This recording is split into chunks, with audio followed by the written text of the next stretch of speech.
မှာပေါ့နော်ဒီနေ့အကိုရဲ့မွေးနေ့လို့ပြောတယ်ခင်ဗျဟုတ်လားမသိဘူး ဟုတ်ပါဗျာ ဟုတ်အကိုရဲ့မွေးနေ့မှာတဲ့ဘယ်နှစ်မြောက်မွေးနေ့လဲခင်ဗျ 40ကြီး ဟုတ်အသက်40ပြည့်မွေးနေ့ပေါ့နော်အကိုရဲ့မွေးနေ့မှာတဲ့စပိုက်လေးလုပ်ပေးပါမွေးနေ့စပိုက်လေးလုပ်ပေးပါဆိုတော့ကျွန်တော်တို့ကလာလုပ်ပေးတာပါအကိုဟိုပါပေါ့နော်ပြီးတော့သူကပေါ့နော်အကိုအတွက်တဲ့မွေးနေ့ဆုတောင်းလေးလည်းဆုတောင်းပေးပါလေပေါ့နော်အဝေးရောက်တရားတော့သူက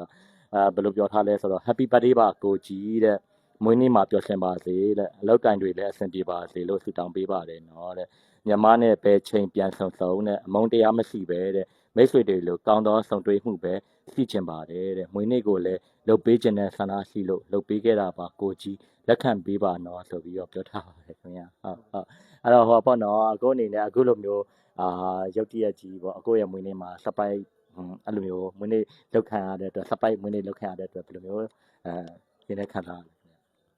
ခါမှတော့အဲ့လိုမျိုးမလုပ်ဘူးပေါ့နော်ဝမ်းတော်တာပါတယ်ကျေးဇူးအများကြီးတင်ပါတယ် ဟုတ်ကဲ့ဟုတ်ကဲ့ဟိုပါပေါ့နော်သူကတော့ဒီမွေးနေ့ကိတ်ပေါ့နော်ကိုတန်းစော်ထိုင်နော်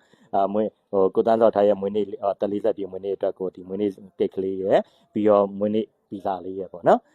ဟိုအကိုဆူတောင်းပေးထားတဲ့ကနဝစာလေးရယ်ပေါ့နော်အဲ့လိုမျိုးလေးဟိုအဝေးရောက်တရားတော့သူကလုပ်ပေးထားပါတယ်တဲ့ဟုတ်ကဲ့အဲ့တော့အဝေးရောက်တရားတော့သူဟိုအကိုအနေနဲ့ဘယ်လိုပြောချင်တယ်ခင်ဗျ